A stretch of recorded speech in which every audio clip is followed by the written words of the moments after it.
Welcome to Archive Obscura. Please help us bring you more of this type of content by liking and subscribing. This program introduces our listeners to the scientific approach to discussion of two particular subjects: UFOs and near-death and after-death experiences. To contact the Bigelow Foundation during the work week, call Angela Thompson between 9 a.m. and 5 p.m. at area code 702-456-1606. That's Angela Thompson at area code 702-456-1606. And now, Area 2000. Good evening, everybody. Welcome to another Area 2000, 8 o'clock Sunday night. This is the time. I'm Art Bell. You're listening to a program dedicated to an examination of two major topics: UFOs and life after death. And we will consistently be doing that week after week. And as usual, we'll begin the program this morning. I guess I ought to tell you we've got a particularly interesting guest tonight. His name is Mark Davenport, and we're going to be getting to him right after our glimpse of yet another reality, which comes beaming all the way from Philadelphia, Pennsylvania, with Linda Howe. So let us not waste any time. Get right underway. Linda, good evening. Hi, Art. Well, the whole issue of are there intelligent life forms out there is a question that the Triad Research Conference is going to focus on in Phoenix, Arizona on January 22nd and 23rd. Speakers scheduled are Professor John Mack from Harvard, Professor Jack Tasher from the University of Nebraska, Yvonne Smith, a psychologist working with abductees in California, Guy Ambrose, an abductee who was on the front cover of one of the national newspaper magazines this past year, John Carpenter, the psychiatric hypnotherapist from Springfield who's been on Area 2000, Colin Andrews, a researcher of the Cross Circle Mystery, and Michael Lindemann of the 2020 group in California. They are going to also provide an option for people attending that conference to, they call it Dine with the Researchers Banquet, in which people going to Phoenix to this conference will have an opportunity to sit with some of these people and talk more personally during dinner. They will have workshops for professionals and for people using hypnosis. That will be conducted by Professor Mack and John Carpenter. There will be a group meeting for the abduction syndrome experiencers with Yvonne Smith and Sky Ambrose. The conference will take place at the Sunburst Hotel and Conference Center in Scottsdale, Arizona, and the cost for the two-day event will be $50. For further information, people want to write this number down, they can call 417 area code 882-6847. That's coming up in about 2 weeks in Phoenix. Then, for our Area 2000 listeners interested in Nellis Air Force Base's Area 51, there will be a public hearing on Monday, January 31 at 7 p.m. in Caliente, in Nevada. The issue is whether the Whitesides Mountain and Freedom Ridge above the military site should remain public land. The Air Force has stated that it needs to acquire the land to maintain public safety, quote unquote, without explaining what the danger is. Glenn Campbell, Secretary of the Whitesides Mountain Defense Committee in Rachel, Nevada, would like to see everyone who opposes the Air Force acquisition of more public land to contact both the Caliente Area Bureau of Land Management, the manager there, and the State Director of the Bureau of Land Management, and for everyone to attend the Caliente hearing, again January 31 at 7 p.m. Closing White Sands Mountain and Freedom Ridge would eliminate one of the few locations from which the public has been able to even try to keep an eye on whatever flies in and out of Area 51, including rumors of silver discs from an alien intelligence. How much the United States government knows and how long it has had knowledge about alien life forms interacting with our planet is one of the most controversial issues today. One man has single-handedly carried on a Freedom of Information Act battle with government agencies for several years, trying to crack the secrecy. That man is Clifford Stone, a retired sergeant first class from the United States Army, who was based in Roswell, New Mexico, Mississippi. Sergeant Stone's interest in UFO phenomena was provoked during his military career during investigations of strange incidents he was either personally involved in or had knowledge about. Recently, Sergeant Stone sent documentation to his United States senators and representatives from New Mexico and to other U.S. Senators Sam Nunn and Edward Kennedy, requesting that congressional hearings be organized about the issue of government suppression of information about alien life forms. Sergeant Stone feels strongly that the American public deserves truth about the interaction of this other intelligence, which he insists he and others have knowledge about. And in the following excerpt, he described for me some of his earliest discoveries in the late 1970s while in the military, including projects named Moondust and Blue Fly. Sergeant Stone says those projects involve the recovery of alien spacecraft and bodies, but so far no government agency will confirm their existence. And now I'd like to play an excerpt from a man who has spent a good deal of his personal energy and money trying to get some kind of documentation to back up what he says he was exposed to during his years in the Army. This is Sergeant Stone. And what I found shocking was I knew about Moondust and Blue Fly back at that time. Can you explain to our listeners what those projects are? Project Moondust is the Air Force's overall field exploitation program for the recovery of down on U.S. space documents. He is not a good head coach. He's trying to be a head coach. You're right, he's trying to be a head coach. What I'm saying, you know, as a synthetic franchise, I would hire him before I hired Norm Turner. Operation Blue Fly is the Air Force's actual team that go out and cover the type of debris. So what you're saying, it could be satellites from, let's say, the Soviet Union that came down, or there was actually a category of unknown objects. Absolutely. And the objects of unknown origin I find most fascinating because if they were of Soviet origin, the Soviets would have been just as capable as we are to determine the point of impact that their space debris would have impacted the Earth. If we recovered those objects belonging to the Soviet Union and didn't return them, I'm sure that the Soviet Union would have filed an official protest through the United Nations because we are a party to various UN resolutions and UN agreements on the return of space debris if it survives the entry into the Earth's atmosphere.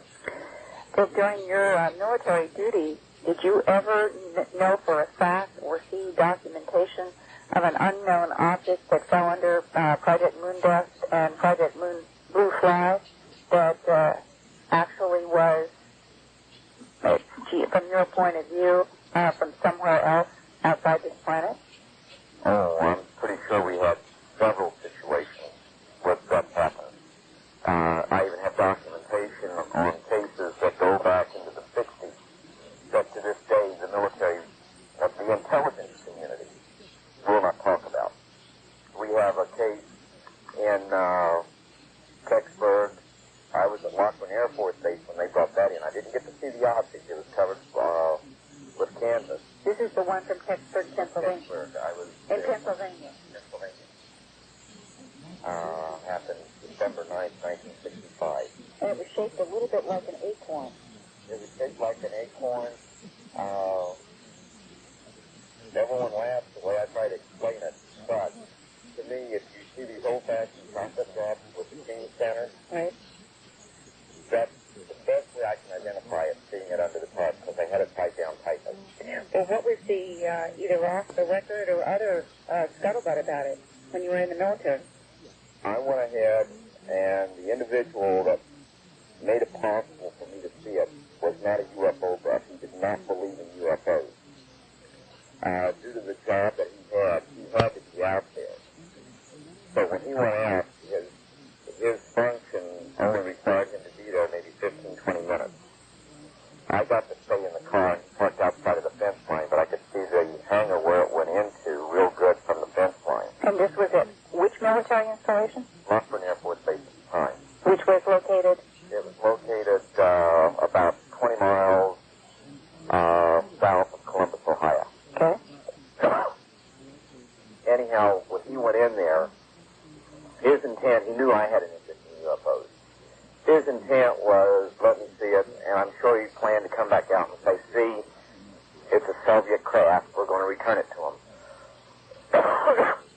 But that's not the way it came out. When he came out, he was white as a sheet, and I asked him if it was Soviet. And his response was, I almost verbatim was, no, it wasn't Soviet. And I said, well, what was it? And he says, well, it's best we don't talk about it, but I'll tell you this. Every question you have about UFOs, the answer is underneath the canvas on the back of that trailer. And that was from Pittsburgh, Pennsylvania. What other incident in your military career would have brought you the closest that you could share with us and viewers that it has convinced you that we're dealing with something that is not from this planet? The closest would be the Davenport incident. Tell us about that. I know for a fact that there was some things that went on there. I know for a fact that there was official talk about entities being involved and being seen. I know for a fact that something set down there in the forest that was not just light reflections from the lighthouse. I believe some people are talking right now but still have a tendency of not wanting to talk about seeing the entities. Now, where were you serving in the military in December of 1980 when this strange... I was stationed right there at Hanau, Germany. And stationed in Germany with this strange event taking place at Bentwaters Air Force Base in England, how did you become involved in the investigation? Once again with my friend. Okay. Who? He went ahead and picked me up on wee early morning hours of December 27th. So this was unofficial as far as you were concerned? It was supposed to be unofficial, but I was supposed to be working that day. And I wound up not having to go to work. Since this was something I had an interest in, I could go with him. All right. And so you traveled from Germany to Bentwaters, England with this man? We went to England, but we also went to Lindsay Air Force Base. Mm-hmm. The stuff from there were photographs, there was film, there was documentation. Now, who did the documentation, I'm not sure of. And what did you see in the documentation? The documentation was alluding to a vehicle sitting down there, that there was vehicles seen. Also, some of the people who got to read the documentation was discussing about the entities. And were you able to read any of this documentation, to see any of these photographs yourself? If that happened, I can't talk about it openly. Okay. Can you describe from your conversations with other people your impressions of what was on those photographs? Oh, I definitely believe that they had photographs of even the entities. And also know that the tape recording that has been around within the UFO circles, that is a very condensed version of a much longer conversation. Okay, let's try to talk about what you know from your experiences there in December of 1980. First, let's start with what were the descriptions, even if they were secondhand, about the entities on the photographs? How were they depicted? The description was of entities that seemed to pop out of the ship with no opening being seen, appearing to be coming through the walls of the ship? Well, like as they would put it, flashbulb type flash. They were there on top of the ship, or coming up behind the ship where they couldn't see. A flash of light, and then a being would be there. Right. And how was the being itself described? They described them as being almost between a gray and a chalkish white. Head description? Pardon? Did they give a description of the head and the torso? They gave the description of the torsos being slender, and also the head being rather large and out of proportion to the rest of the body. Anything about eyes? The eyes were I can't remember whether in the documentation they were referring to them as being like a pear shape. I got that wrong. A tear shape with the larger portion pointing inward toward the nose. Mm-hmm. Huge black eyes. Mm-hmm. And any indication of size? Between 3.5 and 4 foot tall. How many of these sort of popped out of the flashes of light? The one report from which this stuff's being taken from what I get is from that report, there was as many as 5 entities. Okay. Did you personally, were you able to talk with anybody who was there the night that those entities flashed into appearance around this object? I got to talk to some people who were personally there, but I can't talk about that. Mm-hmm. And Here's the situation I think everyone needs to know, is that even if you get out and you start talking... Meaning out of the military? Out of the military. There's certain things you feel safe to talk about. There's other things that you don't feel real comfortable talking about because they're not concerned about what you might say. They're concerned more about what you can prove. And when it gets to the point of you getting into an area of being able to prove certain things, that's where they get concerned. And they have forms that you sign. For confidential, secret, and top secret, you sign what's called a standard form 4190, or a standard form 312, which is a non-disclosure statement. They can do bad things to you if you go ahead and discuss that material, but not as bad as if you discuss sensitive compartmented information. The 312 is only about a page in length.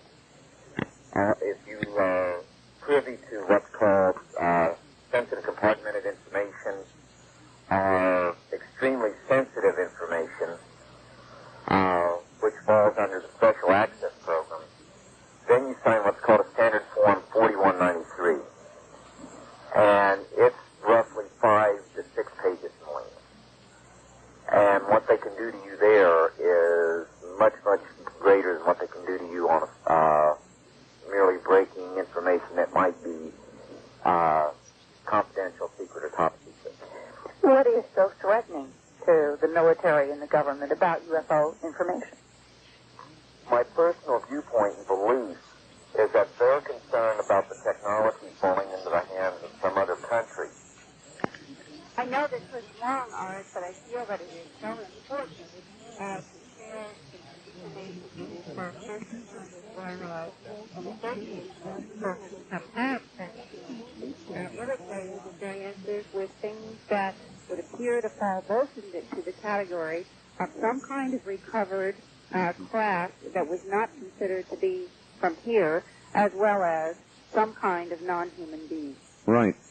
Linda, earlier you mentioned the Freedom of Information Act, and I'd like to get briefly your view on that from this perspective. Recently there was some nuclear testing, or revelations about nuclear testing on human beings. Right. And, Linda, none of that came to pass really until they wanted it to come to pass. Exactly. And wouldn't you think generally that you could submit Freedom of Information Act request after request, and until they're ready for you to get something, the odds of your getting it are kind of small? Generally, I think that's true, especially in the alien life form category. I was told in 1983 that all the really sensitive information was buried in the Atomic Energy Commission files under the Manhattan Project, and all of that would still be classified under a national security concern, and none of that would be released under FOIA request. Mm-hmm. However, what Sergeant Stone has done is a very practical approach. He knew that there were certain projects, like Moondust and Blue Fly, that he had seen, he said, with his own eyes, and that he knew they had to do with recovery of objects both unknown and others. And he decided that he would at least try with the data that he knew from his own service and from other colleagues in the military, that he would at least try with as much data as he had to access under the Freedom of Information Act. Sure, and there's always a possibility they will slip up and let something through. Well, and he's gotten enough information that he felt that he at least had a responsibility to send the material to congressional representatives. Sure. And now the question is, will there be any response? He said that in the next few months, if he does get some kind of a response from the congressional representatives, he will let me know and we can share it on Area 2000. Further, I think his suggestion is one that I know other researchers have shared with audiences, and that is that all of us in the United States should have a more frequent dialogue with our representatives about subjects that do concern us. That is what is supposed to be the heart of the democracy. And in this whole issue of government knowledge and suppression, over 50 years of information concerning something as important as alien interaction with our planet, perhaps if a lot of people wrote letters to their congressional representatives from all of the states that are hearing Area 2000 and hopefully other states in the country, it might begin to build up a pressure that would call for some kind of response. But on the other hand, I also know that we're dealing with subjects that are so difficult that sometimes I put myself in the shoes of whether it's a congressional person, an intelligence person, or whoever in the government, and I know that this is not an easy story to tell no matter what. So I do also have sympathy to a certain extent with what appears to have been a policy of silence. All right, excellent.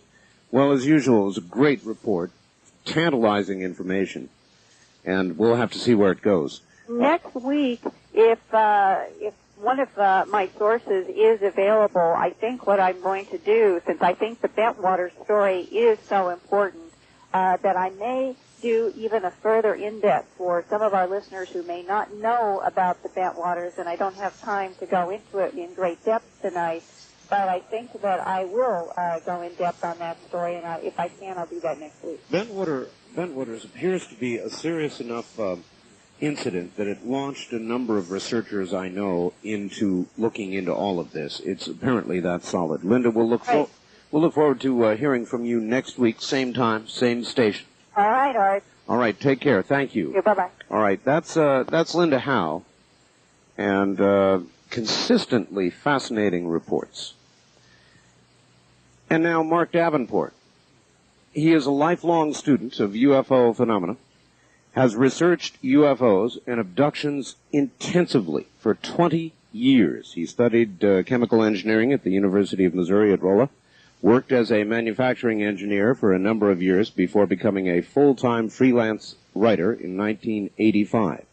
He is the author of several books, including Visitors from Time, which we will discuss extensively this morning, The Secret of the UFOs, which is the first in-depth analysis of evidence that UFOs warp space-time.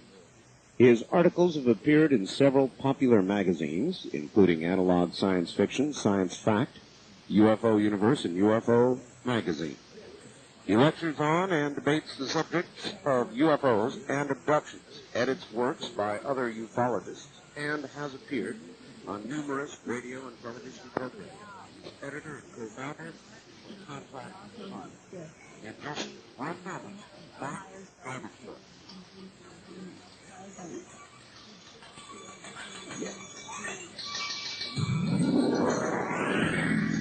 From Jackie Gunn's Plaza downtown, this is KDWN Las Vegas.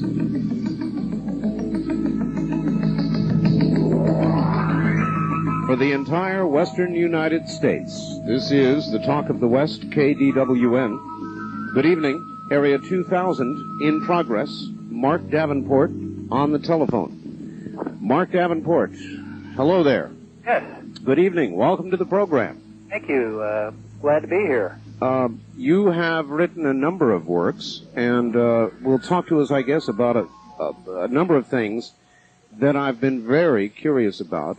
Of all the things that we look into, I think one of the most fascinating for me is time travel. And the title of one of your works is Visitors from Time. That's right. Have you become convinced that that is what UFOs are in total or part? I believe that UFOs represent a widespread, a lot of different phenomena. I don't think that it's any one particular phenomenon that we're seeing here. I think we're seeing a very complex grouping of lots of different phenomena. But I think that after you separate out the hoaxes and the hallucinations and the misperceptions of common objects like airplanes and weather balloons and so forth, I think you're left with a lot of reports of things that we have trouble explaining, and I think that many of these are probably craft that are piloted and that utilize some sort of a generator or some sort of machine, or possibly even this may be even done telekinetically, you know, with the mind, but somehow or other these people are able to warp space-time in much the same way that a black hole might warp space-time. And that's how they arrive here from other places, not only other planets, but possibly other stars, other galaxies, other dimensions that coexist with ours, including even our own future or in our own past. Do you think it may be all of these together? They may be arriving from other actual times and other actual places, both. Yes, if you're actually able to warp space-time, and let me just lay this out a little bit here. You know, Einstein said back in 1905 that space and time are interdependent, and together they form a four-dimensional continuum that we call space-time, and the presence of matter warps the space-time continuum. He said that the greater the mass, the greater the curvature. And as we've found out since then, these black holes, they actually warp space-time so much that it turns inside out and time runs backwards there. Would it be possible, without actually entering a black hole, yes, to simply skim the event horizon and experience this? Well, according to Dr. Frank Tipler, he says that yes, this could be done. He says that if you were able to bring a number of rotating black holes together, or rotating neutron stars together somehow, you could actually build a working time machine. Now, Craftsman doesn't make any tools big enough to do that sort of work. No. But I think that it's obvious that these people in these UFOs, their technology is so far advanced from ours that they make us look foolish sometimes, and I think that their technology is advanced enough that they have learned how to do this more easily than using things like neutron stars. I think they have learned enough about physics to be able to do it much more easily than that. Let me back up with you a little bit. What is it? Is it any one thing or is it many things? What convinces you that this whole UFO phenomenon is real, that we really are being visited? If I were to ask you for the best evidence that you have or what convinced you, what would you say? Well, I've gone far past that. The UFOs being real. I did a debate this year earlier in Kansas City where that's what we talked about, and we had a tremendous amount of evidence amassed here. We have not only things like burned circles of grass and soil that's been calcified, and broken tree branches, and scars on the people, and pavement that's been lit on fire, and of course thousands of photographs and thousands of feet of videotape and thousands of feet of film and so on and so forth, even including the implanted devices that have been removed from abductees. So it is the weight of a lot of evidence. Yes, there is a tremendous amount of evidence to show that UFOs are real. By the way, Mark, you are in, right now, Gulf Breeze, Florida. Is that correct? Yes, I am. I'm on Pensacola Beach, right out on the Gulf, and we just came in from the beach. We were sky watching, hoping to see the one of the craft that they see here often. They've even named it here. Oh. They call it Bubba. Oh, no. Bubba. And I've just, I gave a lecture here for the local MUFON group today, and some of the people who attended the lecture have had as many as 180 sightings of a craft here. That's a lot of sightings. Did you have the opportunity, Mark, to see any photographs? Yes, we saw some astounding videotape for a couple of hours last evening that the people here showed us, and some of it was quite dramatic.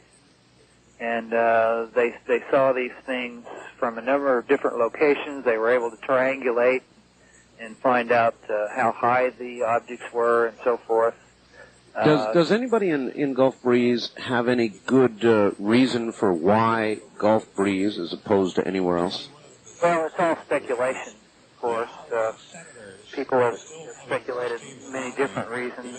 One of the reasons why they appear to be here is there's a fellow here named Ed Wilson. This year.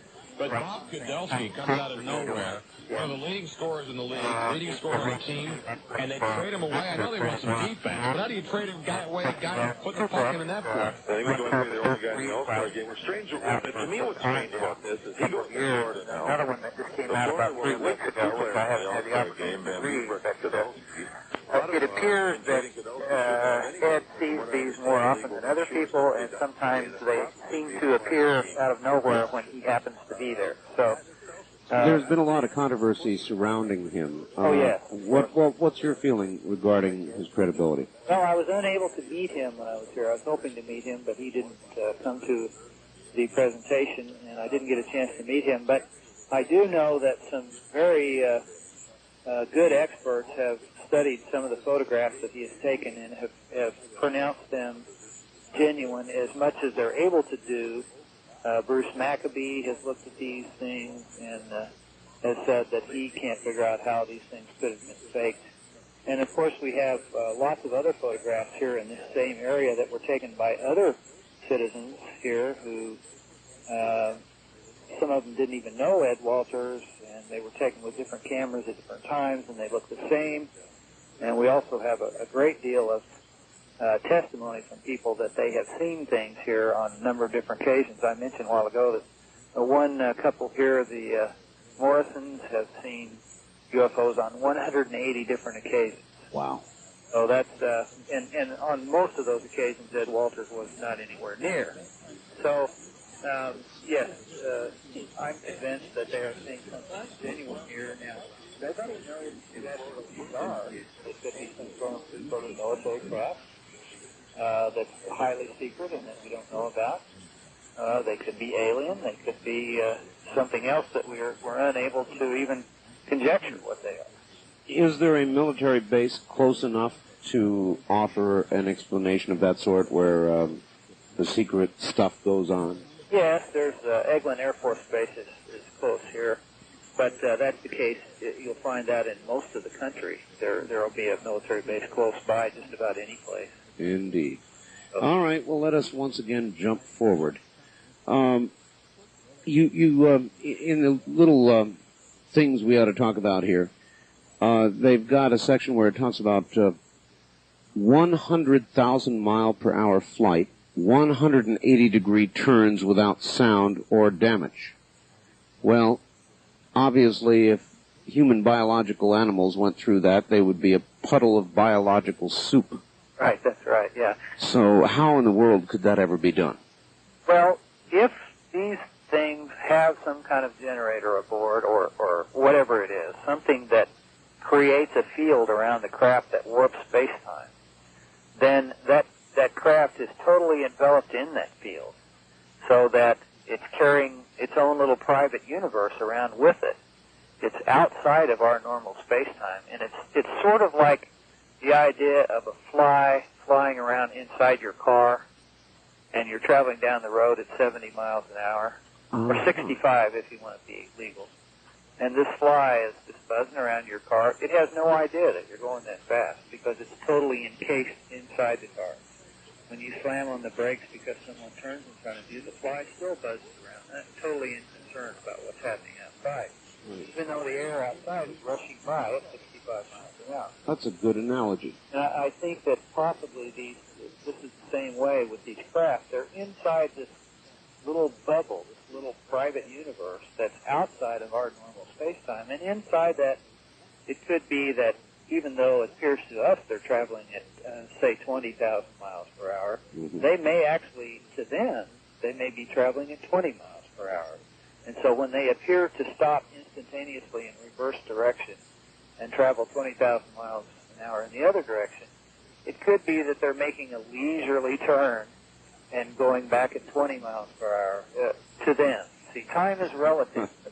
That's one of the things that Einstein tried to tell us a long time ago, and that we're only just learning today, is that time is relative.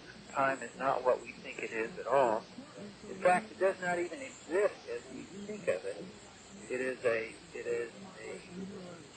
abstract concept that you describe.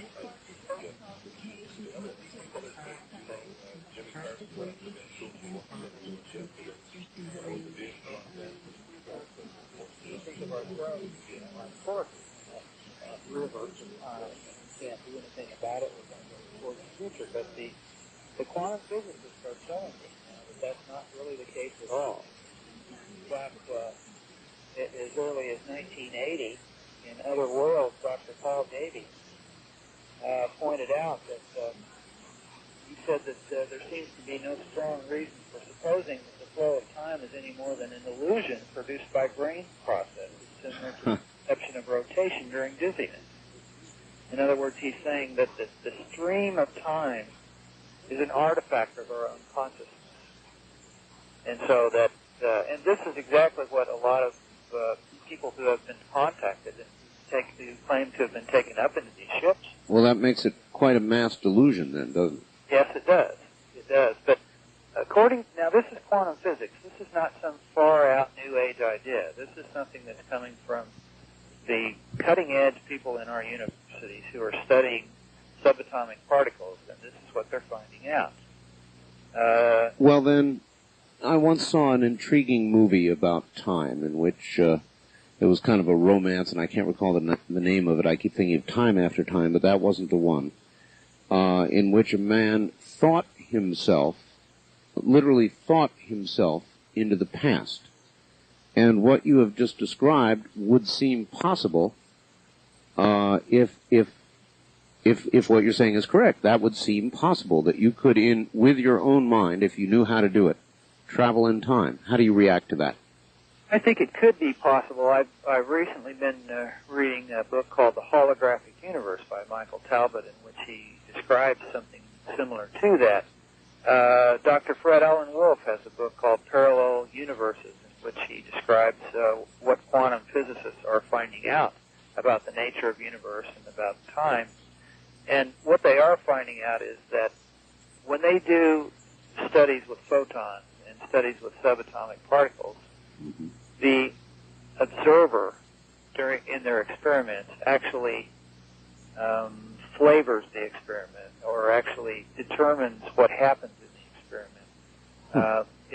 It's hard to describe, but they've done experiments to show that actually it is our own mental processes that are creating the outcome of some of these experiments. And so what they're extrapolating from that is that collectively and individually we actually create our own reality. And of course, if we are not the only beings in this universe, if there are others, then they're probably helping us and working with us and against us as far as that creation is concerned. Now, I know that's a pretty abstract way of thinking about things, but once again, this isn't something far out New Age. This is quantum physics. And what I've learned is that ufologists don't know about quantum physics. Physicists don't know about ufology, and the metaphysicians, the people who have been studying metaphysics and telling us for centuries that this is the way things are happening, don't know about either one of them, and haven't until recently. And they seem to all be converging on this one point, and the point is that space-time can be warped, can be distorted, it can be changed, it is elastic, it's linear.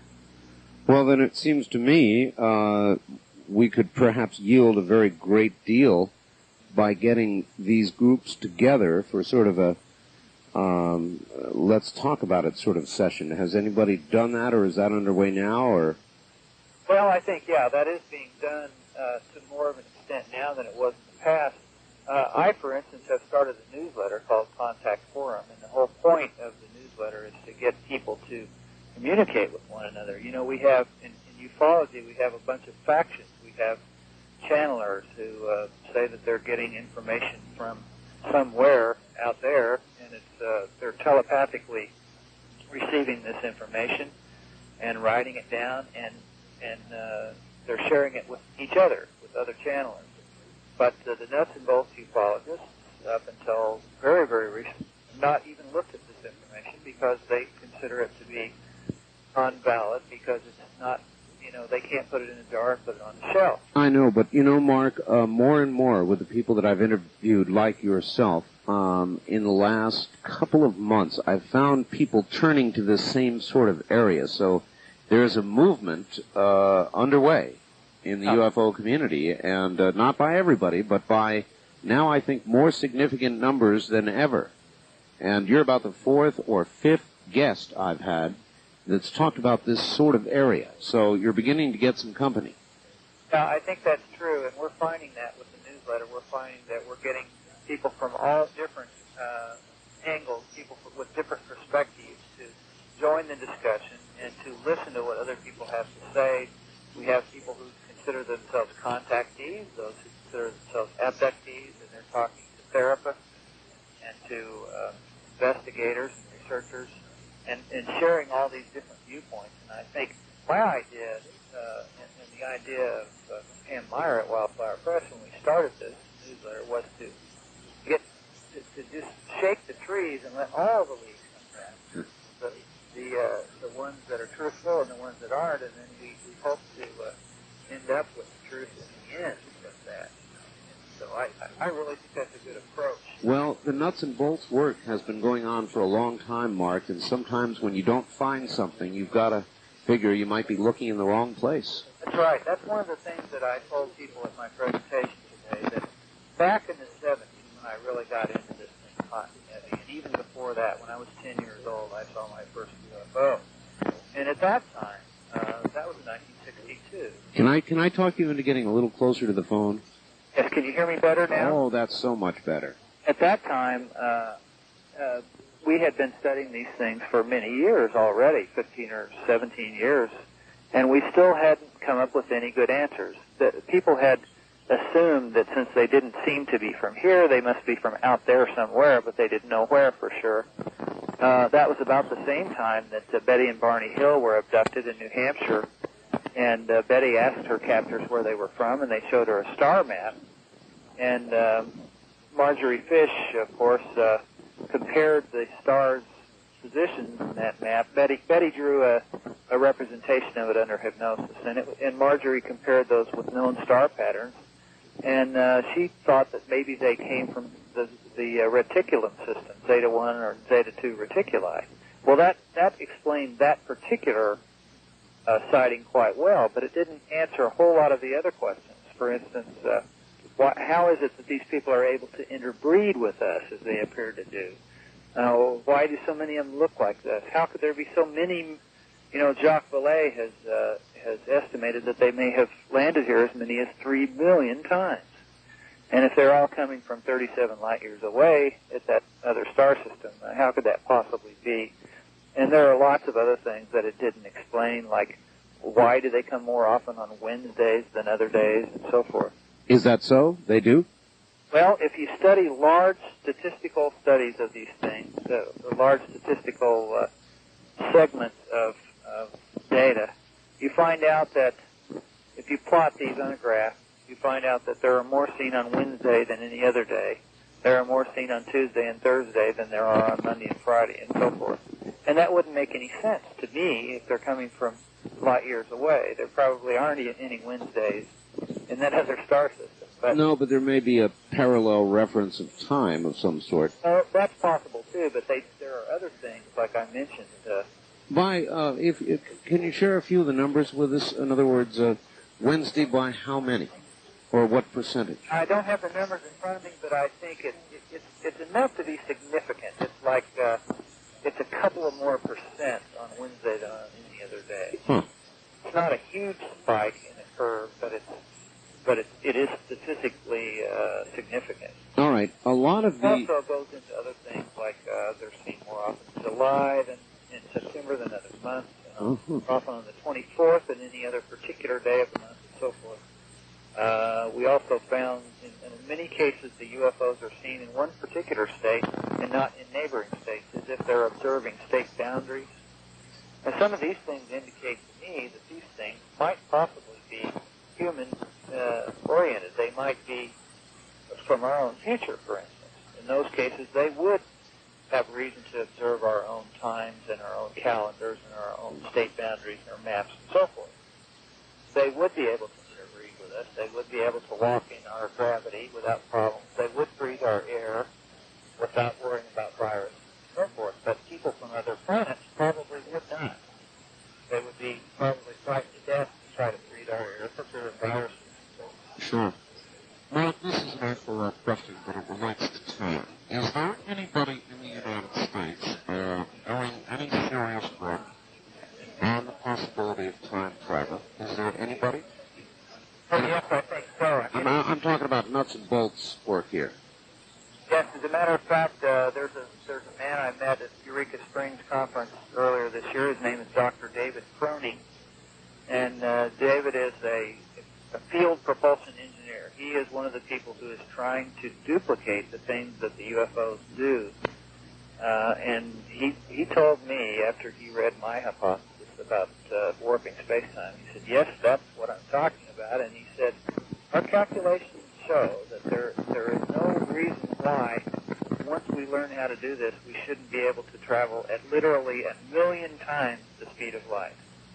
Because we're not actually traveling through the intervening space at all. We are stepping outside of normal space-time and then stepping back into it at other coordinates. In a case like this, he said it would take much longer to get out of the Earth's atmosphere than it would to travel from here to, say, Alpha Centauri or a nearby star. Well, again, I've got to ask, stay close to that telephone. It's important. Is it, I've heard, let's see, somebody else said it this way to me, that if you think of space as kind of a long ribbon, and you were to take that ribbon and double it back on itself, and then jump from one point of the ribbon to the other, you would have traveled a very great distance, literally instantaneously. Is that a good analogy? Yes, it is. In fact, I've seen Bob Lazar use that same analogy with a dollar bill and place a pencil at one end and say, now... That's where I got it. Now, there are two ways to get to the other end. You can draw a line along the length of this bill, or you can fold the bill over and then turn the power off, and you're pointed at the other end instantaneously. And we believe that that's probably how this is done. Now, a lot of people who have been contacted and claim to have been taken aboard these ships say exactly that. They say that they have been trained, they have been taught what the nature of time is, and they say that the people use analogies. For instance, Leah Haley, who you may have heard of, yes, was told that time, that space-time, you can think of it as a slinky, the child's toy. Oh, yes. Looks like a spring. Sure. Think of it as looking like that and behaving like that, so that it's in looping rings all the time. And there are different dimensions, and each one is a different slinky, and they're kind of lined up together there. And there are places where they overlap, and you can go to those places and go into a different time, and you can travel backwards and forwards at different rates, different curvatures, and so forth, and then come back to your own dimension. And so that you're able to effectively travel, as I said, to fold space-time around you and then return to it at other coordinates. All right. You mentioned the fact there was research in this area going on. Do you know if anybody has actually had any sort of mentionable success at all even private words given to you that you could share with us? Well, the concept that this was mentioned,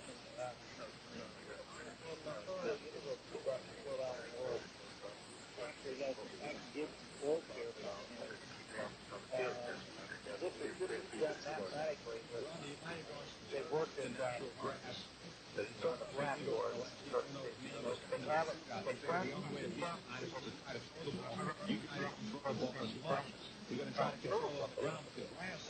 I believe that it does work out.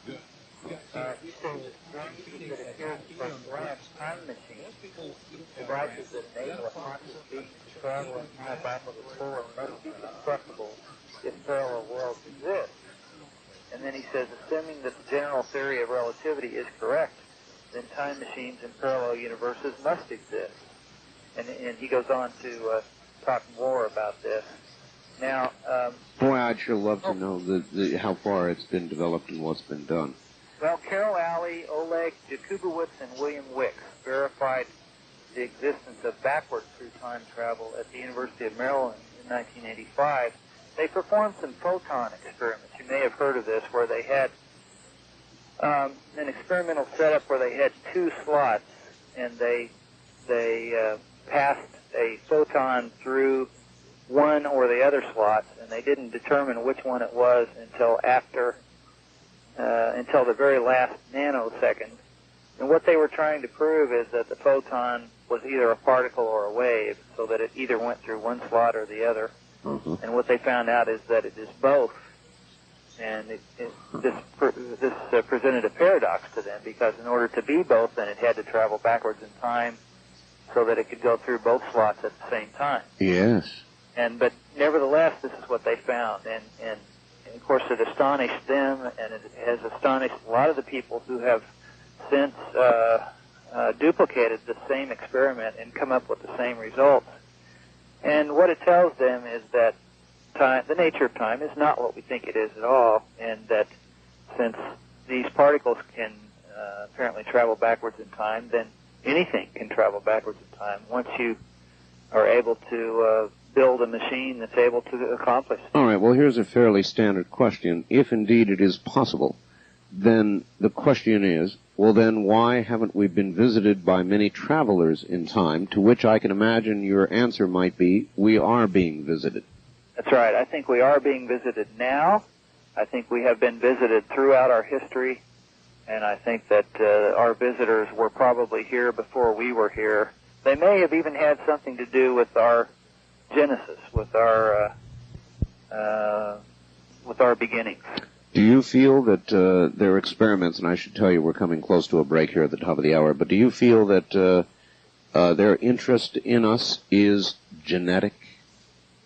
Well, I think the interest of some of them is genetic, because they've obviously taken lots of people aboard and subjected them to procedures that appear to have something to do with our genetics. They're taking sperm samples, they're taking eggs, they appear to be trying to interbreed with us. Right. And so they're very interested in our reproduction and in our genetics.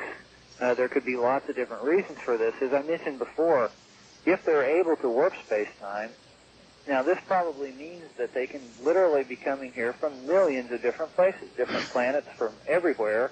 Sure. Also different dimensions, including our own future and our own past. All right, Mark, I've got to ask that you hold tight. Okay. We've got a 5-minute break here at the top of the hour, and we'll be right back to you. Thank you. Fabulous interview. Mark Davenport. We're talking about visitors from time, and we're talking about time. I'm Art Bell. From Jackie Gons Plaza downtown, this is KDWN Las Vegas. EP Network. Back now to Mark Davenport, all the way back to Gulf Breeze, Florida. And Mark Davenport, we're talking about time travel. We're talking about the secrets of the UFOs, how they do what they do, and much more. Mark, are you still there? Yes, I am. Good, good. Fascinating stuff. I want to jump ahead to something, and then we're going to come back again to time travel. But I want to ask you about the Men in Black. I've been wanting to ask a number of guests about that, and I see that it's one of your categories of interest. So Who are they? What do they do? Where are they from? Well, probably a number of your listeners have had a UFO sighting. They've seen one of these things. Maybe they've been driving down a backcountry road in the middle of the night, and they saw one of these things and didn't know what it was. They went home, went to bed, never told a soul about it. The next day, some men in black suits come and knock on their door, and they say, "You didn't see a UFO last night, and besides, don't tell anybody." These are the men in black. They're very enigmatic characters who do all sorts of strange things like this. Generally, they threaten people. They want any evidence that you may have, especially photographs or pieces of metal or anything like that. All right, but the key is these are men in black, human-appearing men. Well, usually they appear to be strange in some way. Sometimes they don't appear to have any pores in their skin, and their skin is not the right color for flesh. Sometimes they're wearing sunglasses and hats pulled down low and collars pulled up high, so that they're as if they're trying to, cover up their real appearance. Sometimes they appear to have trouble breathing, as if their atmosphere is not right, and so forth. But generally, they appear humanoid. They have 2 arms, 2 legs, 2 eyes, and so forth. But they're almost always dressed in black, and they almost always have the same sort of a pattern. They try to tell people not to talk about their sighting, and they try to convince people that they didn't even have a sighting, and if there is any evidence, they try to take it away. Now, what I'm contending in my book is that if these men in black are connected with the phenomenon, with seeing the UFOs, if the UFOs are from another planet, it doesn't really make sense. Well, I don't know if it makes sense to me anyway, because if somebody knocked on my door, strange looking, trying to convince me I didn't see what I was sure I saw, that would instead reinforce my belief that I saw what I saw. Yeah, I would think so, but apparently what they try to do is intimidate these witnesses into not talking about it. Well, that might work. Yeah, and my hypothesis is that possibly some of these things are from our own future, and because of that, when people see them and they're trying not to be seen, then they can find out about that, and they can go back into time, and they can convince people not to talk about their sightings so that it doesn't create paradoxes. The old paradox about what if you go back into time and you make sure that your grandfather and grandmother never met one another? Yes. What happened to you? Would you cease to exist? Well, we're not really sure. If, according to quantum physics, there are parallel universes, so it could be that you only cease to exist in that one particular universe that you did that action. But we don't really know what paradoxes could happen. And so if people do develop the ability to travel through time, and some people claim that we already have done that, then there's going to have to be some sort of control. There'll have to be some sort of, call it a cosmic police force, if you will, that will have to go back and fix the things that people mess up. And well, is there not also the theory that time is somewhat elastic? In other words, if you were to go and do something that would cause a change or a paradox to occur, that even though there would be a temporary disruption, the flow would return anyway. In other words, maybe the couple divorced, and then the marriage between the two people that were supposed to be married to produce you would occur. I have heard that in science fiction, but I've seen no evidence to support that from either physics or metaphysics. All right. All right, so then the standard scientific theory then is a paradox could be a catastrophic event. Could be, yes. And in fact, if you'll remember Alfred Bielek, who claims that the Philadelphia experiment, I'm sure you've heard of that. I have interviewed Al Bielek. He says that this ship, the USS Eldridge, was transported inadvertently from 1943 to 1983. Yes. In that story, and of course this is a very bizarre, far-out story, but Bielek is not the only person who claims that it did happen that way.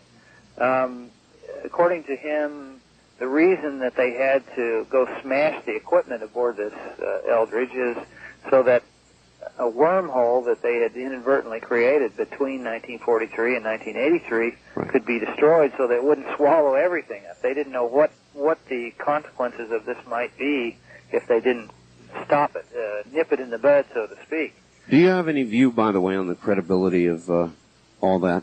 Well, Bielik is the first to admit that since he has been brainwashed following the secret government project, that he's not sure if his memories are correct or not. Preston Nichols, who wrote the Montauk Project, which is about the other end of this, the 1953 end, he will tell you the same thing. He's not really sure if the memories are correct or not. But there are several people now who are coming forward to say that, yes, something like this did happen. There was something wrong with time. People were messing around with time. They were also messing around with things like mind control and some really bizarre technology. So I think that something strange did happen. We don't know if it happened just as Bielik said or not, but something did happen, and time was involved with it. All right. I want to talk about the government cover-up a little bit, but I want to preface my question about the government cover-up with the following. Recently, our government began revealing to us something that I think almost no American would have believed, and that is that our own government gave shots with radioactive material, plutonium, very poisonous material, injected American citizens. Now, I hear all the time, Mark, people say, look, the government could not possibly cover up. It's not efficient enough. Rumors would get out. The government could never cover up this whole UFO business. But, in fact, we have recent evidence that they've covered up something incredible, so why not? Well, I have two answers to that. First of all, the government didn't cover up the UFOs. We've known about it all along. You and I know about it, and so does a good portion of the population. So they haven't covered it up. It's not a secret. It's only a secret to people who don't want to believe in UFOs. The second, and of course, the Roswell crash has now been almost 100% proven. There are hundreds of witnesses, and so it really isn't a secret. And though, even though it's sort of an open secret, the fact of the matter is they still don't admit it, and they still laugh it off, and they still deride people who say the kind of things you're saying. So there is a cover-up that continues, even though everybody knows. Well, absolutely. But it's interesting, you know, the U-2 spy plane did not exist, according to the government. Years after the thing was flown and even been captured, the SR-71 Blackbird did not exist officially.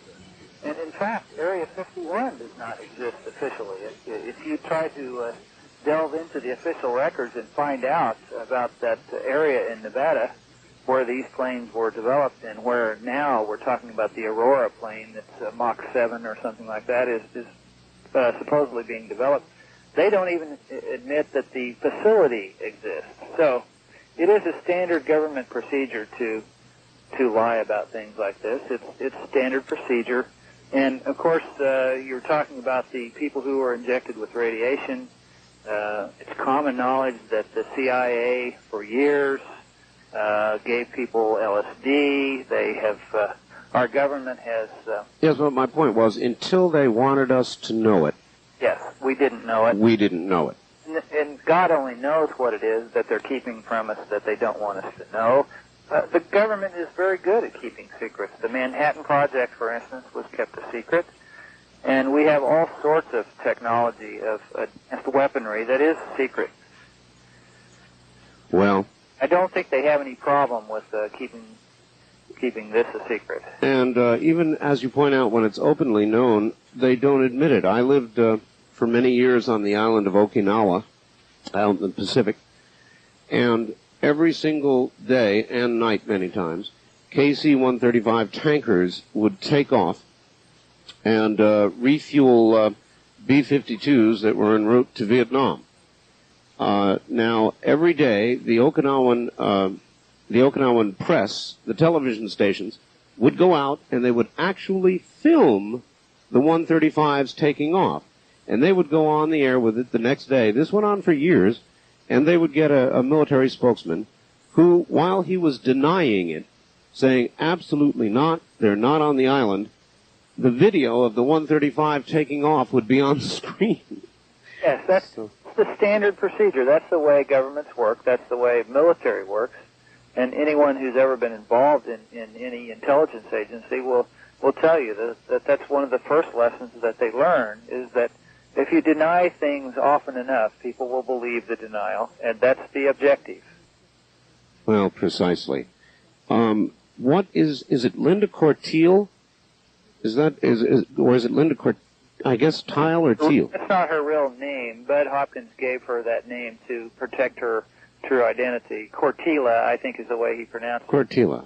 What is her case? That's a fascinating case. She was supposedly abducted from her 12th-story Manhattan apartment by being taken through the closed window of her apartment and levitated to a hovering flying saucer outside. There were other witnesses to this. There was a woman on the Brooklyn Bridge her car was stopped and she saw this. There were 2 security men who were taking some kind of government VIP to a heliport for transport, and their car stalled apparently, and they saw this happen.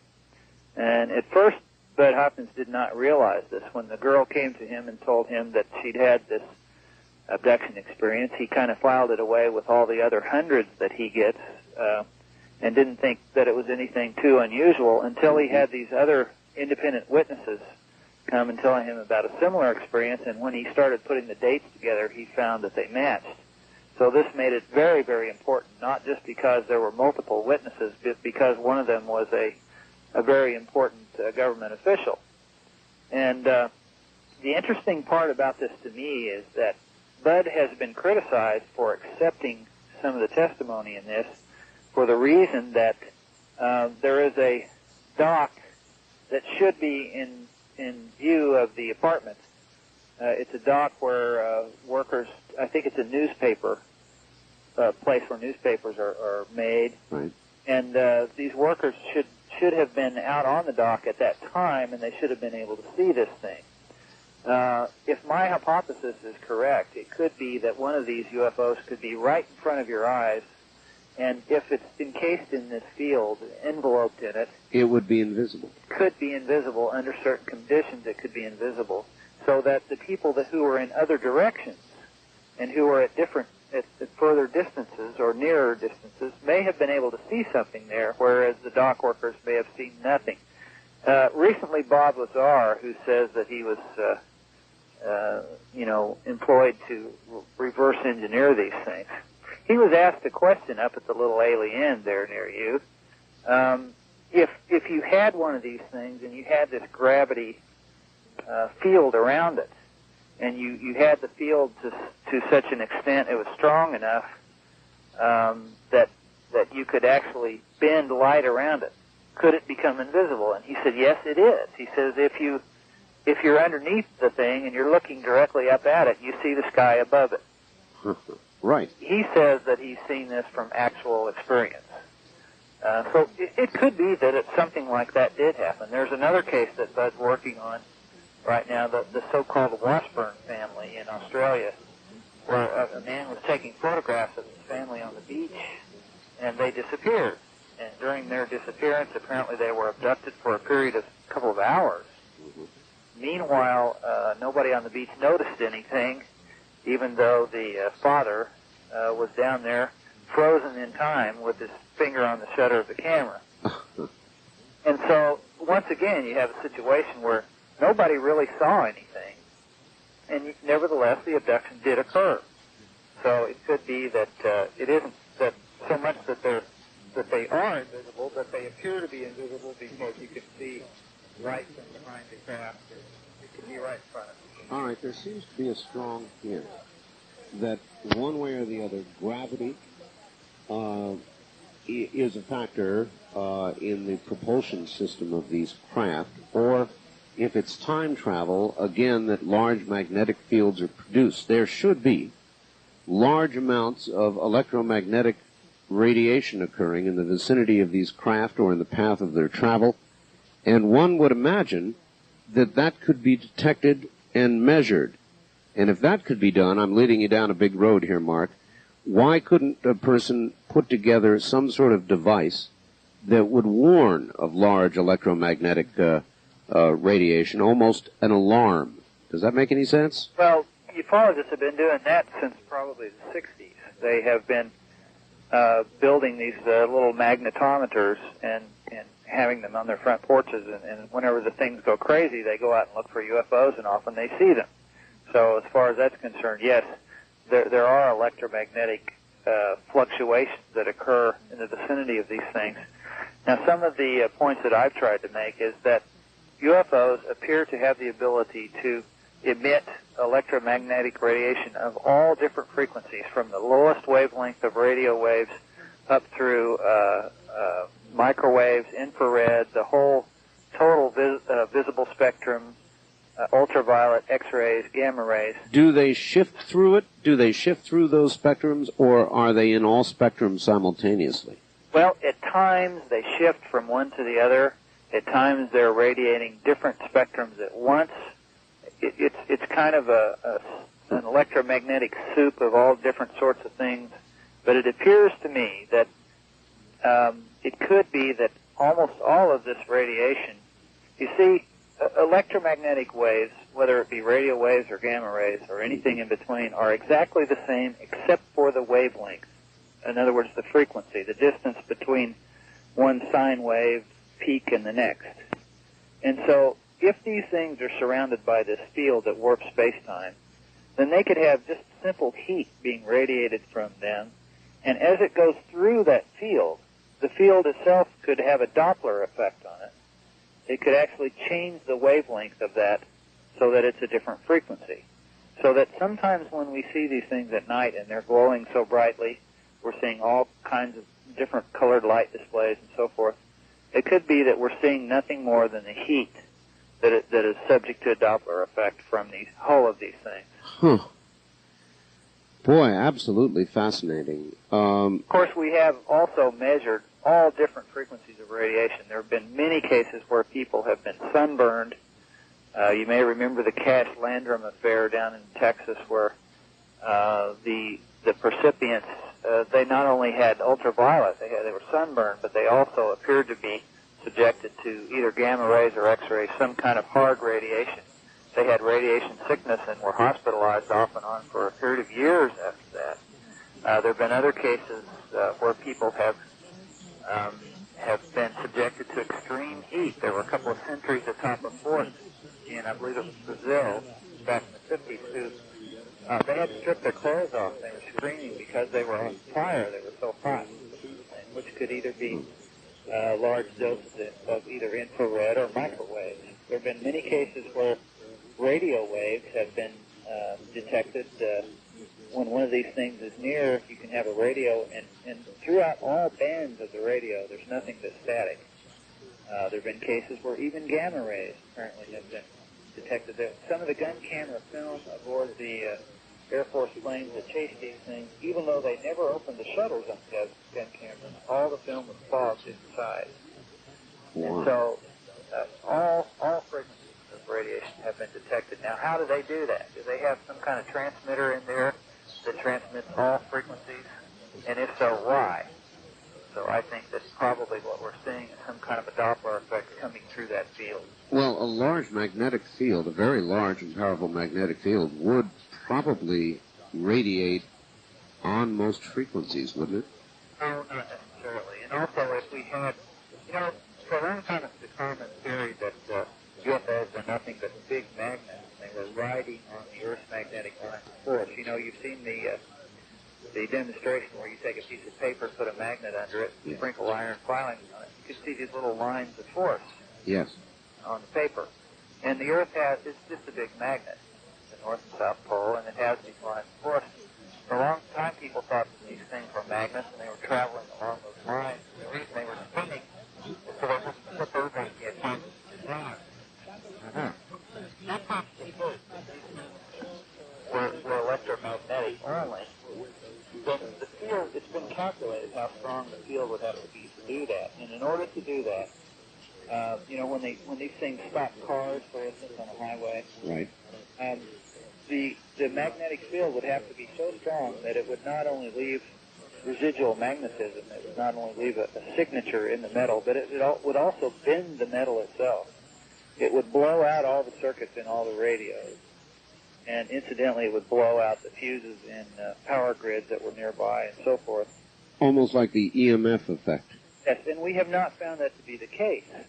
We've measured the cars that have been subjected to this and found that the magnetic signature is no different from another make and model that's the same. We have also found that the cars can start by themselves after they've been stopped. And this is more common than most people realize. In some cases, the drivers, they're driving along this back road at 3 o'clock in the morning, and they see this light, and it starts to worry them. And pretty soon the light comes down and lands in front of them. Their headlights dim, and they go out, and their engine dies, and then the whole car is dead, and there they sit with their mouth open looking at a UFO in the middle of the road. Perhaps a stupid question, but is there any difference between those people with modern cars and computer ignition systems versus the older? I don't think any studies have been done about that, but I know that this is still happening. It was happening in the 50s, and it's happening now, so I would assume that probably that doesn't really have that much of an effect. But what we find is these people, they sit there for a period of they're not sure, maybe a few minutes or even an hour or so, and then when the UFO leaves, the car starts running by itself. And sometimes if they're not paying attention, they can be in danger of having a wreck. They have to grab a hold of the steering wheel quickly because the car starts going down the road again. And we've had the same thing happen with the power grid. There were cases in Argentina where UFOs overflew a city and all the lights in the city went out. And as the UFO left, the lights came back on, which is fine, except the power company officials never could figure out how that would happen because the power grid was designed in such a way that once it went out, it had to be restarted manually from several different locations by technicians. And of course, the technicians weren't even aware of it yet. Now, the same thing happened in Kuwait a long time before Desert Storm. There was a case where a UFO flew over some automatic oil pumping equipment, the type that was destroyed during the Gulf War. Mm-hmm. Stuff is designed so that it cannot come back on by itself for safety purposes. If a pipe ruptures or something like that, you don't want the equipment to come back on and pump the oil out on the ground. No. But nevertheless, it stopped while the UFO was there, and it started up by itself without any help from any technicians. All right, then again a question. Back to the power companies. Mark, I'm a ham radio operator, so I know something about this. During solar eruptions, severe solar eruptions, power companies experience surges in long lines that sometimes will kill power. So in other words, the energy from the sun during that eruption is sufficient to actually disrupt power companies. The kind of radiation that you're talking about is so tremendous that presumably if you were to look at power company anomalies, you might be able to come up with something. What about that? Well, I think that may be true. In some cases, the disruption could occur because of radiation. In other words, they keep fairly careful records, don't they? I can't speak for them. I'm sure that every power company is different, but I can say that I believe that most of these interruptions are not occurring because of large doses of radiation. I think they're probably occurring because a field that's warping space-time is coming in the vicinity of a trunk line. And I think that it's kind of like time is different inside that field. And if the field comes into contact with the line, then the electricity flowing through the line is flowing at a different rate than it normally does. So it slowed down tremendously So to us it disappears. Yeah, the lights go out. There is electricity flowing, but it's flowing very sluggishly. Instead of flowing like water, it's flowing like honey or molasses. All right, hold that thought, Mark, for just a second while I ID the radio station. From Jackie Gons Plaza downtown, this is KDWN Las Vegas. With Area 2000 for a Sunday evening, I'm Art Bell. Good evening. My guest is Mark Davenport. We're talking about time, visitors from time, UFOs, how they travel, how they do what they do, and what might be. All right, Mark, are you still there? Yes, I am. All right, great. Well, anyway, I was just, my comment about that, Mark, was just that it might be a fertile area of research for somebody to start looking into power company surge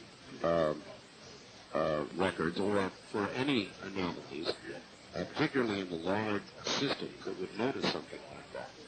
Yeah, I think that's true. I haven't heard that we set up a worldwide or even a nationwide work of highly sensitive, highly accurate clocks and tie them all to a single computer somewhere so that we can actually track the movement of these things as they, apparently they create a temporal anomaly.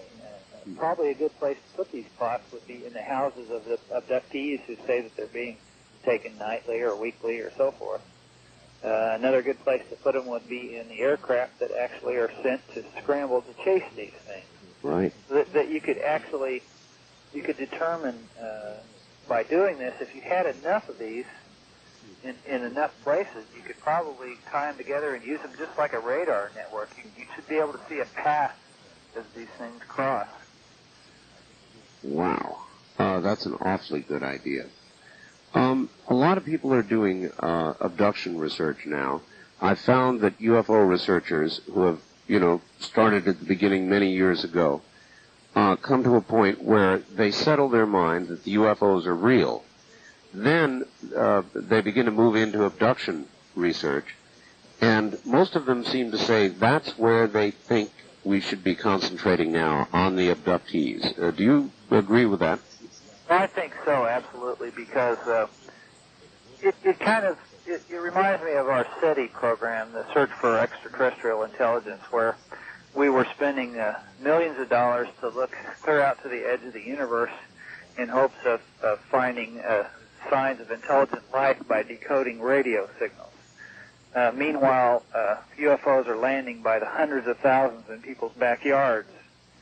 And I think we were kind of looking in the wrong place there. And I think maybe we're doing that when we take soil samples and things like that. Now I do this.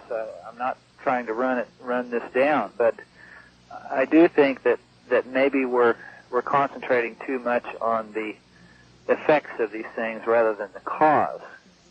And I do think that it's extremely important that we study the abductions and what's going on. And I'll go a little bit further and say I think it's very important that we listen to what these people are being told by these visitors. Now, back in the 50s, you'll remember there were the contactees like George Adamski and Howard Menger and the rest of them, and they said that they were taken aboard these craft and shown lots of things and told that we need to love each other and we need to stop with the nuclear business and that we need to not pollute our planet. These utopian ideas. And of course they were laughed at by most of the population and everybody thought they were nuts.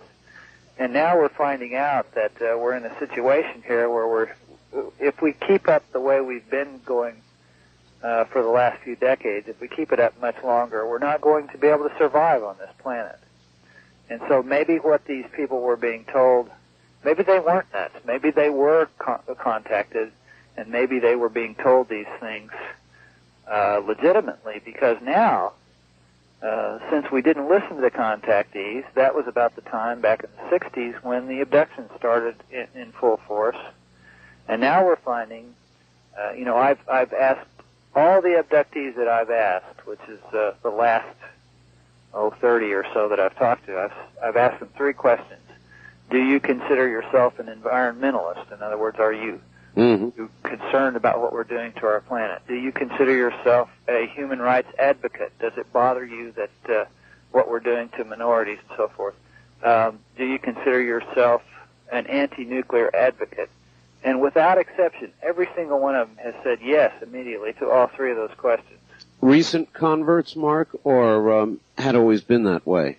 Well, it could be that they're selected because of their ideas, or it could be that their ideas are a result of programming. You know, David Jacobs talks about the anatomy of an abduction scenario where people are taken aboard and they're subjected to examinations. And one of the things that's done is there's the staring procedure where the so-called alien gets 2 inches away from their face and stares deeply into their eyes. And while this is going on, a lot of them report that they feel like information is being sort of sucked out of their brain, and other information is being put in there, injected into their brains. And consequently, after the abduction is over, a lot of these people are changed. They're changed spiritually. They become more spiritual. They appear to begin to have some sorts of psychic powers and so forth,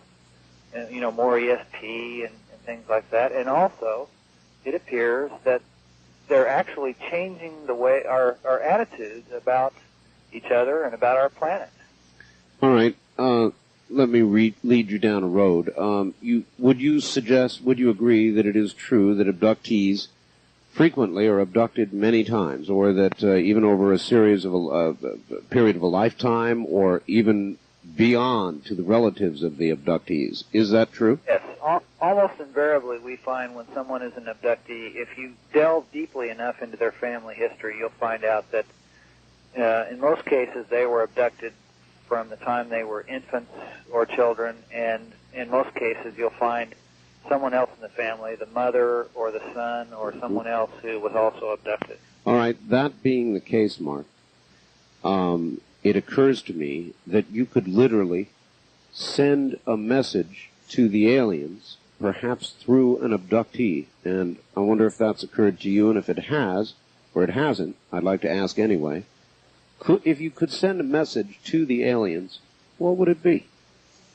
Well, this is being done now. There's a man named Daryl Sims who is I think he's the Houston MUFON director, and this is one of his main projects, is to he puts abductees under hypnosis and gives them post-hypnotic suggestions so that the next time they're abducted, they will awaken during the process, and they will give a message to their captors, and they will also be able to remember things that normally they couldn't remember. I'll be darned. And his message is, Daryl sent me. Daryl sent me? Now my message would probably be different than that. I would probably say something like, what in the world, what in the universe are you doing? Why are you doing this? But or provide coordinates and times for a contact? Yeah, but of course, why they're doing this is, that's their reason, not ours. And if they wanted us to know, I'm sure they would have told us a long time ago. And it may also well be that a post-hypnotic suggestion is as nothing compared to whatever technology they're utilizing. Well, it could be. As I said before, if my hypothesis is correct, they could be coming from literally millions of different places. Each one of them may have a different agenda. In fact, each individual aboard each craft may have their own personal agenda. So it's hard to ascribe, human logic to them. It's hard to say that they all have a collective agenda, even though there does seem to be some sort of grand plan. There are a lot of people who they believe that they have some sort of mission to perform, and that they're doing what they're supposed to do, and so forth. Mark, I live in a little town called Pahrump, Nevada, which is about 65 miles west of Las Vegas, and just a hop, skip, and a mountain from the infamous Area 51. And I can tell you a lot of things are seen in the valley where I live, and I mean a lot of things from there on up north. And the attitude of the people where I live is, we see them, we don't talk about them. Well, I saw one. I saw a large, triangular, silent craft that passed over me at about 150 feet. It was very low, Mark, and very silent, going too slow for normal aerodynamic flight, and utterly silent. I could hear crickets at a quarter mile, and I couldn't hear this thing. This occurred several months ago. And I've seen other things in that valley, but that was the most significant. And I see in here you say you have photos of asymmetrical craft, and I'm curious about shapes since my sighting. Well, I've seen photos of craft of all different shapes. Generally, the shape has something to do with spheres, either completely spherical or disc-shaped or some variation, an oblate or a toroid or something like that. And I think the reason for that is because that's the most efficient shape to use with a field, because fields are usually that shape. I have heard many instances of these triangular craft. As a matter of fact, Michael Lindemann and Ralph Steiner were there in Antelope Valley and saw a craft very similar to what you described, a huge, huge triangular thing. This was huge. Turned slowly on several different axes, as if it could rotate in any direction, and then kind of floated away. That's the way I described it, as floating. Not flying, floating. Now, it did no unusual movements, and it just, I watched it, I don't know, for a good 3 or 4 minutes, just float right across the valley. Yeah, that's been seen in that area by many, many people. As far as why it's shaped like that, I have no idea, really. And I don't know who built it. You know, there's a lot of government stuff in that area. Oh, yes. It could be something of our own. You know, if Lazar and others are telling the truth about the fact that we are reverse engineering these things, then it's very possible that we could have figured out how they work and how to get them to stay in the air, and we could have built our own. Or it could be that these are simply from some different place. As I said, once again, millions of different places they could be coming from. Or, as Carl Sagan would say, billions of different places. Do you, by the way, do you have any, I ask a lot of people about Carl Sagan when they mention him. He, of course, has kind of turned, as it were. And what do you think about Mr. Sagan? Well, Mr. Sagan is a brilliant man, or Dr. Sagan, I guess it is. Yes. He is a brilliant man. As a matter of fact, I credited him in the acknowledgments in my first book, which is called Dear Mr. President, 100 Earth-Saving Letters, because he was one of the people who convinced the world that we should not use nuclear weapons because of nuclear winter. Right. And he has a brilliant mind, and because of that, I know that he knows enough of the evidence about UFOs not to make a ridiculous conclusion that he made in his Parade magazine article that they are hallucinations. Yes. So I think he probably has an agenda, why he did that. He has a reason for doing that. It could be that he is employed by the government. It could be that he thinks it's for the best, for some personal reason. I don't know, but I totally disagree. I agree with his article and everything up to the point where he makes that conclusion, and of course that's utterly fallacious. Or do you think that he might feel that it's getting close now, and the social impact of a revelation, or perhaps even support from somebody of his stature, would be very harmful? Well, if that were the case, then he probably should just not write an article. Trying to be kind here. But I do think that the government cover-up is rapidly breaking apart, and I think part of the reason for that is that I don't really think that our government intended to keep this the secret forever. And I think it isn't that they wanted us not to know anything about it. I think it's that they didn't want us to know too much too soon. And I think that they have changed now from a policy of complete cover-up to a policy of education. And I think you're seeing that now in all forms of media. You will see little hints now and again that these things are coming, that we all need to be prepared for it. Yes, I think we're contributing to that right now. Yes, of course. Mark, I would like to open my phone lines, if you wouldn't mind. We don't have a lot of time left, but I'd love to subject you to a couple of questions. Would you be willing? Oh, yes, I'd be glad to. All right, let's do it then. In the metropolitan area of Las Vegas, 383-8255. Toll-free outside the state, 1-800-338-8255. Wildcard lines, area code 702-385-7214, and first-time callers, 702-385-7213. Wildcard line 3, good evening. You're on the air with Mark Davenport. Good evening. This is Fritz.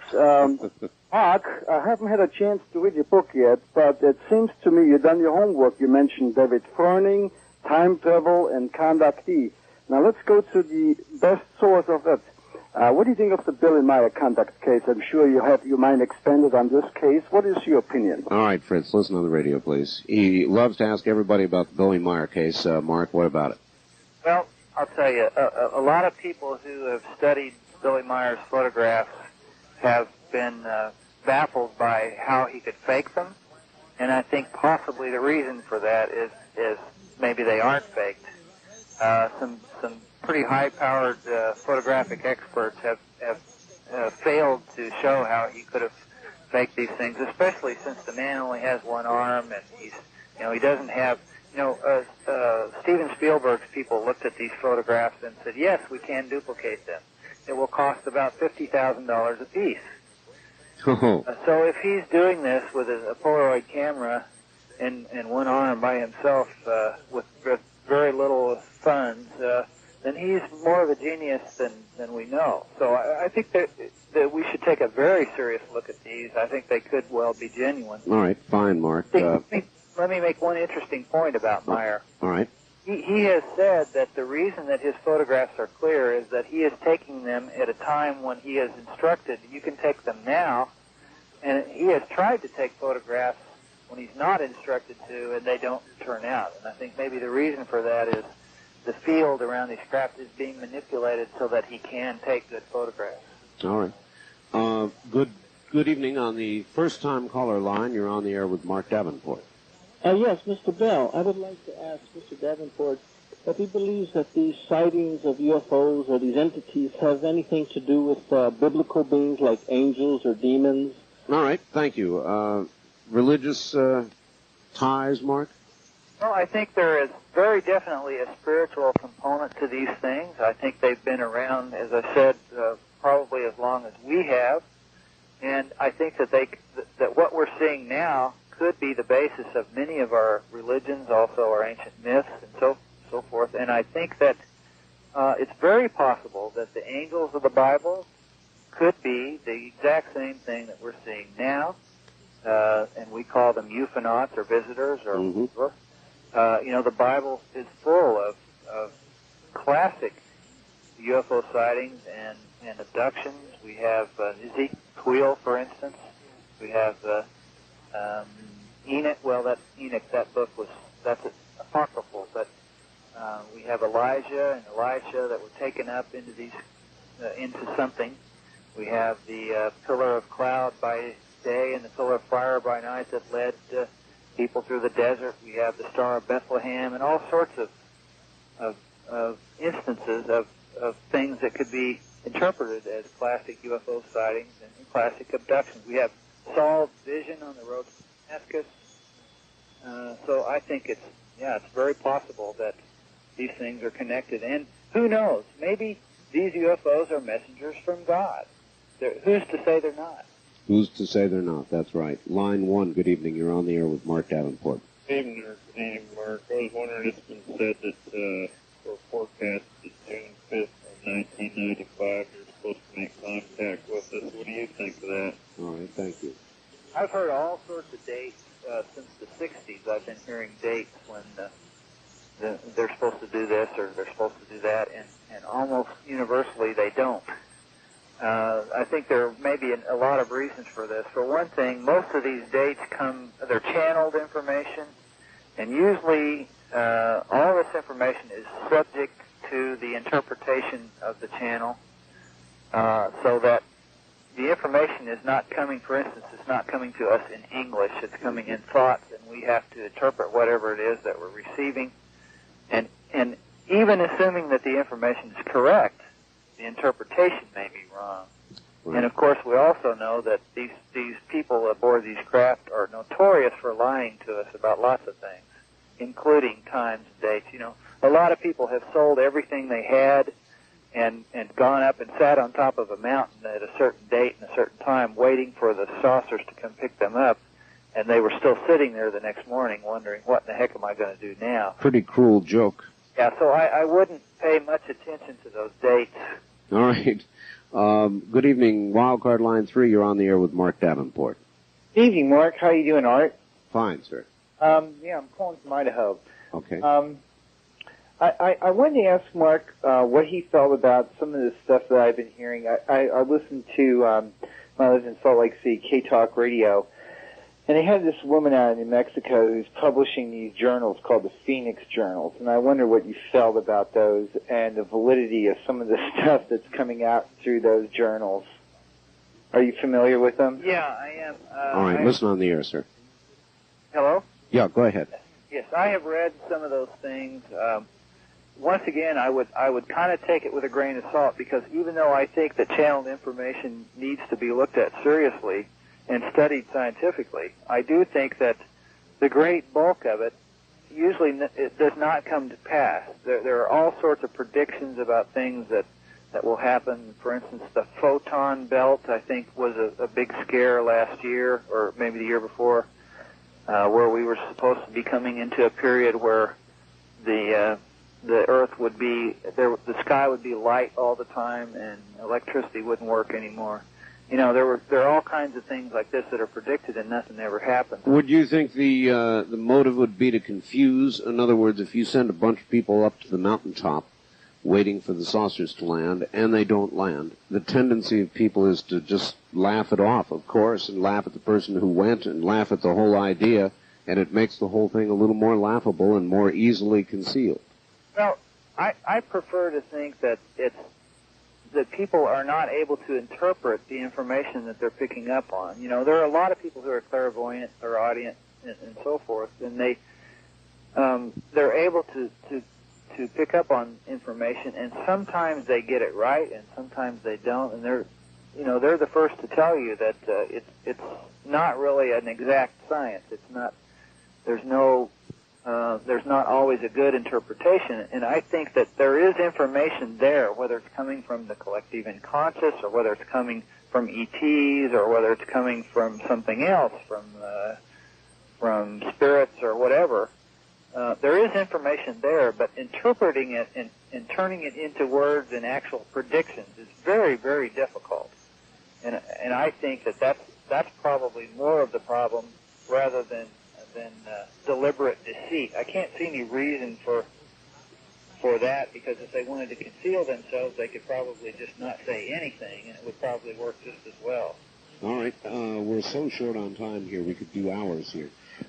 First time caller line, you're on the air with Mark Davenport. Where are you calling from?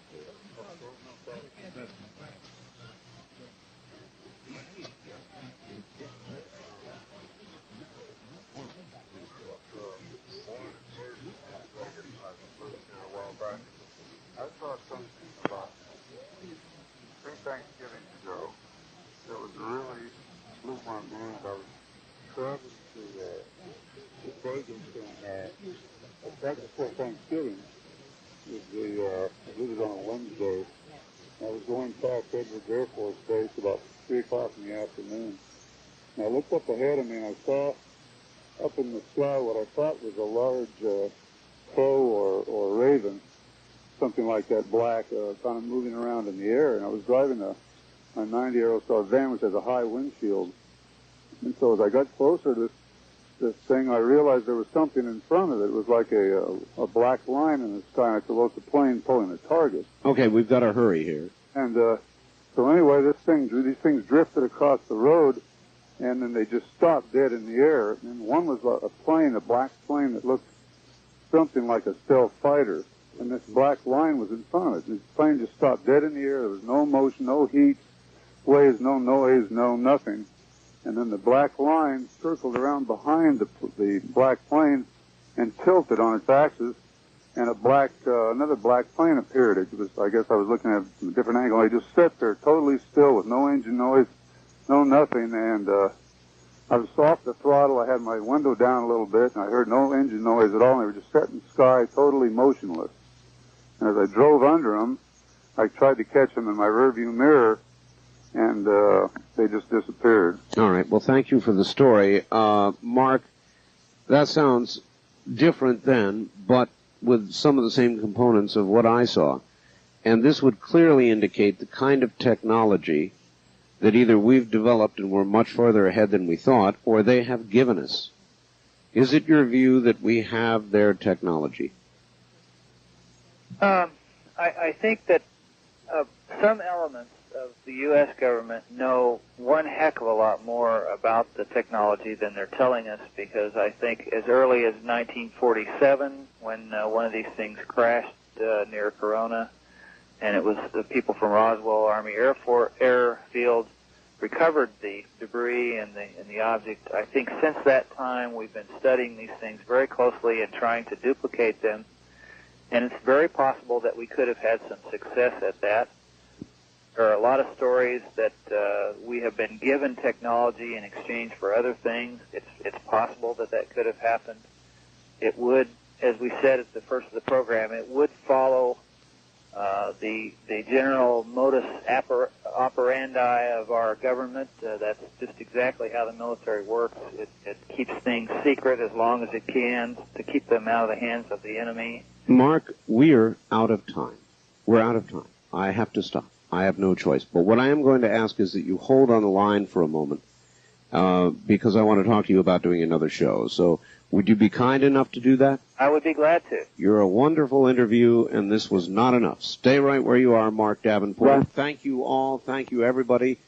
I'm sorry that we don't have more time. We could, and I guarantee you we will do hours on this subject. This was Area 2000. I'm sorry, time's up. The preceding program was made possible by a grant from the Bigelow Foundation. This has been Area 2000, a program that introduces our listeners to the scientific approach for discussion of two particular subjects: UFOs and near-death and after-death experiences. To contact the Bigelow Foundation, please call during the week between 9 a.m. and 5 p.m., area code 702-456-1606. Ask for Angela Thompson. That's area code 702-456-1606. And be with us next Sunday evening at 8 for another edition of Area 2000.